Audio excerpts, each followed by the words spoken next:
మనం నివసిస్తున్న మన దేశాన్ని రకరకాల పేర్లతో మనం పిలుస్తాం. కొందరు భారతదేశం అని, కొందరు భారత్ అని, మరికొందరు ఇండియా అని. అసలు ఇంతకీ మన దేశానికి ఈ పేర్లు ఎలా వచ్చాయి? అదేవిధంగా మన దేశంలో ఉన్న 29 రాష్ట్రాలకి కూడా వాటికి ఆ పేర్లు ఎలా వచ్చాయి, ఎందుకు వచ్చాయి అనే ఈ విషయాలు మనలో చాలా మందికి తెలియకపోవచ్చు. ఈ రోజు ఈ వీడియోలో ఈ పేర్లు రావడం వెనక ఉన్న చరిత్ర కథల గురించి నేను మీకు తెలియజేస్తాను. వీడియో చాలా ఇన్ఫర్మేటివ్ గా ఇంట్రెస్టింగ్ గా ఉంటుంది. సో ఎండ్ వరకు చూస్తారని కోరుతున్నాను.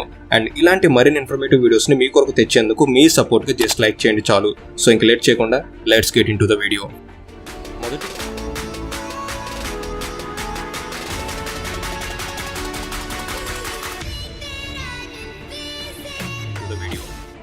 మొదటిగా మన దేశ పేరు విషయానికి వస్తే, ఇండియా యొక్క అసలైన అధికారిక నామం భారత్. ఫార్మల్ నేమ్ వచ్చి రిపబ్లిక్ ఆఫ్ ఇండియా. మన భారతదేశాన్ని రకరకాల పేర్లతో పిలిచేవారు. ఈ ప్రతి పేరు వెనక ఒక కథ దాగి ఉంది. పూర్వ రోజుల్లో మొదట్లో మన దేశాన్ని జంబూ ద్వీపం అని పిలిచేవారు. ఆ తర్వాత భరతఖండం అని కూడా పిలిచారు. ఇలా భరతఖండం అని పిలవడం వెనుక ఉన్న కారణం, అప్పట్లో పాకిస్తాన్, శ్రీలంక, బంగ్లాదేశ్ ఇలాంటి కొన్ని దేశాలు మన దేశంలో భాగంగా ఉండేవి. దాంతో మన దేశం చాలా పెద్ద దేశంగా ఉండటంతో దీన్ని ఒక ఖండంగా భావించి భరతఖండం అని పిలిచేవారు. అలాగే మన దేశాన్ని భారత్ అని కూడా పిలుస్తారు. ఈ పేరు అనేది దుష్యంత కుమారుడైన భరత పేరు నుండి రావడం జరిగిందని పురాణాలు చెబుతున్నాయి. అలాగే మన దేశాన్ని హిందుస్థాన్ అని కూడా పిలుస్తారు. ఈ పేరు అనేది సింధువుల్ని మరి హిందువులను కలుపుతూ ఈ భూమిని హిందువుల భూమిగా సూచించాలని హిందుస్థాన్ అనే పేరు పెట్టడం జరిగిందని కొందరు, అలాగే హిందూ మహాసముద్రం ఆధారంగా హిందుస్థాన్ అనే పేరు పెట్టడం జరిగిందని మరికొందరు తెలుపుతున్నారు. ఇక ఫైనల్ గా మన దేశాన్ని ప్రస్తుతం ఇండియా అనే పేరుతో ఎక్కువగా పిలుస్తున్నారు. ఈ ఇండియా అనే పేరు వెనుక కూడా వేరు వేరు కథనాలు ఉన్నాయి. సింధు నదిని ఇండస్ రివర్ అని పిలిచేవారు. ఈ ఇండస్ నుండి ఇండియా అనే పేరు రావడం జరిగిందని కొందరు, అలాగే బ్రిటిషర్లు వచ్చాక ముందు ఉన్న పేర్లను పలకడం రాక ఇండియా అని పిలుస్తూ అలా ఈ పేరును ఫేమస్ చేశారని మరికొందరు తెలుపుతున్నారు. ఏది ఏమైనప్పటికీ చివరికి మన భారతదేశానికి ఇండియా, భారత్ అనే ఈ రెండు పేర్లు క్లిక్ అయిపోయాయి. అయితే ప్రపంచ దేశాలకు మాత్రం ఇండియా అనే పేరే ఎక్కువగా తెలుసు. ఎందుకంటే మనల్ని భారతీయులు అనే పదం కంటే ఇండియన్స్ అనే పదమే ఎక్కువగా ప్రచారంలోకి వెళ్ళినందున. ఇక మన దేశంలో ఉన్న 29 రాష్ట్రాల విషయానికి వస్తే, వాటిలో ఒకటి జమ్మూ కాశ్మీర్. జమ్మూ కాశ్మీర్ ని పూర్వకాలంలో రిషి కశ్యప్ ఘటి అని పిలిచేవారు. జమ్మూ కాశ్మీర్ అనేవి రెండు వేరువేరు ప్రాంతాలు. ఈ రెండింటిని కలపడంతో ఏర్పడిన రాష్ట్రమే ఈ జమ్మూ కాశ్మీర్. ఇక పేర్ల విషయానికి వస్తే, జమ్మూ అనే పేరు ఎలా వచ్చింది అంటే, ఒకప్పుడు ఈ ప్రాంతాన్ని పరిపాలించిన జంబూ లోచన్ అనే ఒక రాజు పేరు నుంచి జమ్మూ అనే పేరు వచ్చింది. కాశ్మీర్ విషయానికి వస్తే, ఈ పేరు అనేది కశ్యప్ అనే ఒక సంస్కృత పదం నుంచి ఉద్భవించింది. సంస్కృతంలో కాశ్మీర్ అంటే అర్థం కా అంటే నీరు, షమీరా అంటే ఎండిపోయిన, అంటే నీరు ఎండిపోయిన భూమి అని అర్థం. ఇక్కడ నీరు ఎండిపోవడం అంటే మంచుగా మారిపోవడం, గట్టిగా మారిపోవడం అని అర్థం. ఇలా ఈ విధంగా ఈ రాష్ట్రానికి జమ్మూ కాశ్మీర్ అనే పేరు ఉద్భవించింది. నెంబర్ 2, హిమాచల్ ప్రదేశ్. ఈ రాష్ట్ర పేరైన హిమాచల్ ప్రదేశ్ విషయానికి వస్తే, హిమాచల్ అనే పేరు సంస్కృతం నుంచి వచ్చింది. సంస్కృతంలో హిమ్ అంటే ఐస్ అనగా మంచు, అచల్ అంటే మౌంటైన్స్ అనగా కొండలు.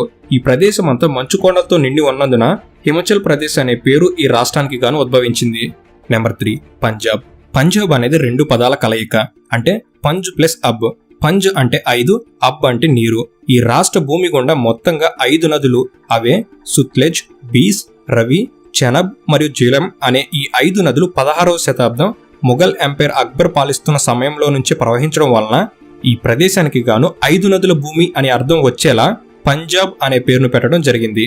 నెంబర్ 4, ఉత్తరాఖండ్. ఉత్తరాఖండ్ ని ఉత్తరాచల్ అని కూడా పిలుస్తారు.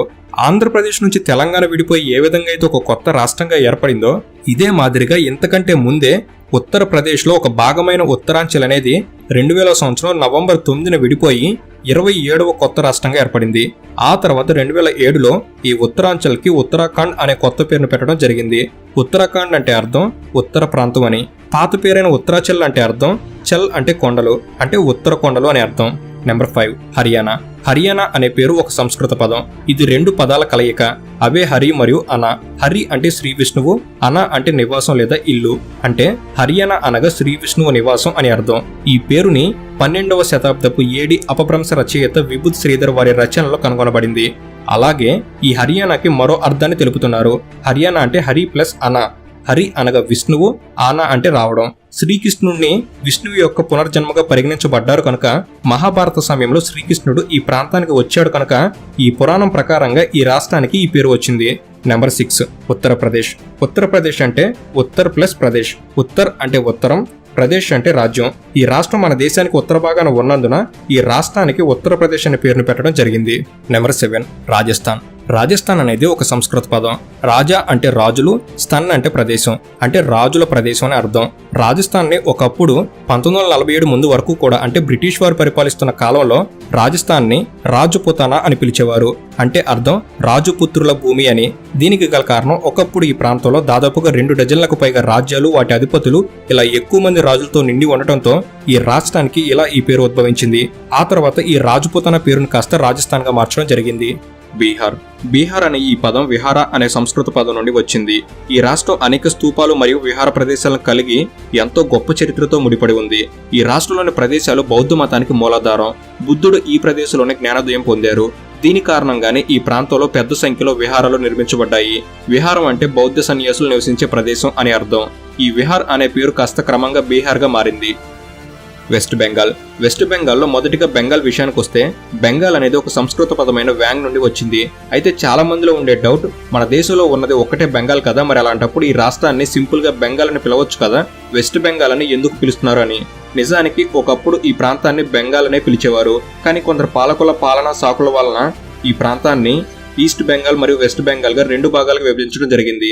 ఆ తర్వాత స్వాతంత్రం తర్వాత భారత్ మరియు పాకిస్తాన్ అనేవి మతపరమైన కారణాల వల్ల విడిపోయాయి. అలా విడిపోతున్న సమయంలో ఈస్ట్ బెంగాల్లో అధిక సంఖ్యలో ముస్లింలు ఉన్నందున అది పాకిస్తాన్ వారి ఆధీనంలోకి, వారి దేశంలో భాగంగా వెళ్లిపోయింది.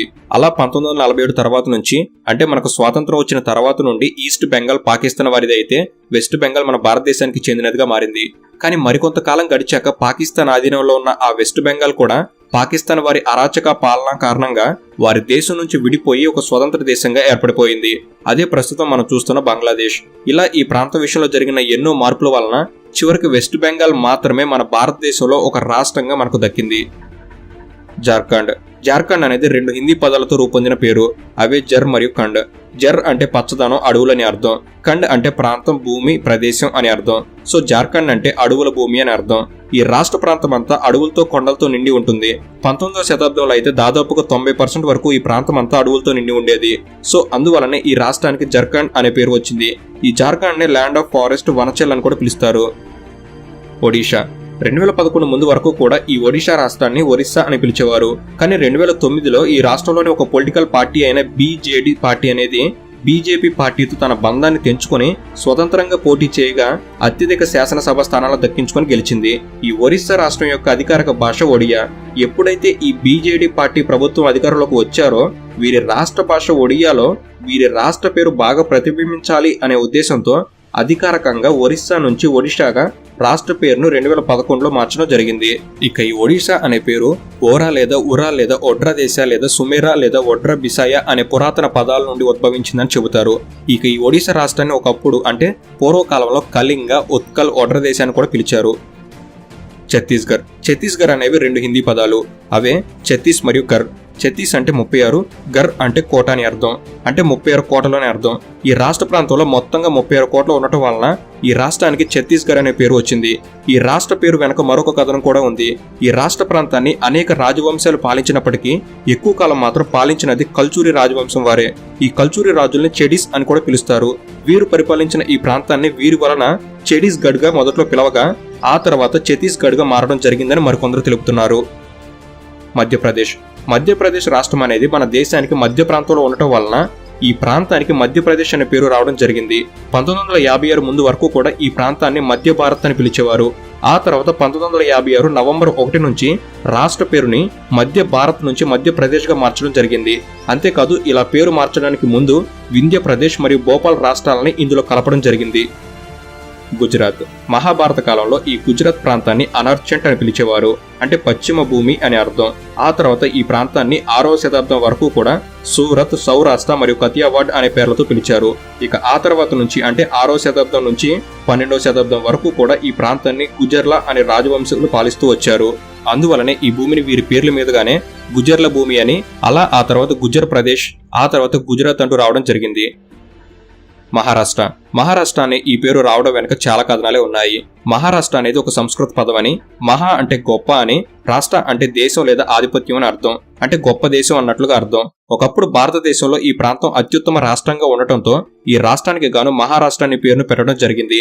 మరికొందరేమో 7వ శతాబ్దంలో భారతదేశాన్ని చూడడానికి వచ్చిన ఒక చైనా యాత్రికుడు హువాన్సాంగ్ ఈ ప్రాంతాన్ని చూసి మహారక్షిత్రిగా అంటే గొప్ప డెక్కన్ ప్రాంతం అన్నట్లుగా ప్రస్తావించడంతో అలా ఈ ప్రాంతానికి మహారాష్ట్ర అనే పేరు ఉద్భవించిందని చెబుతారు.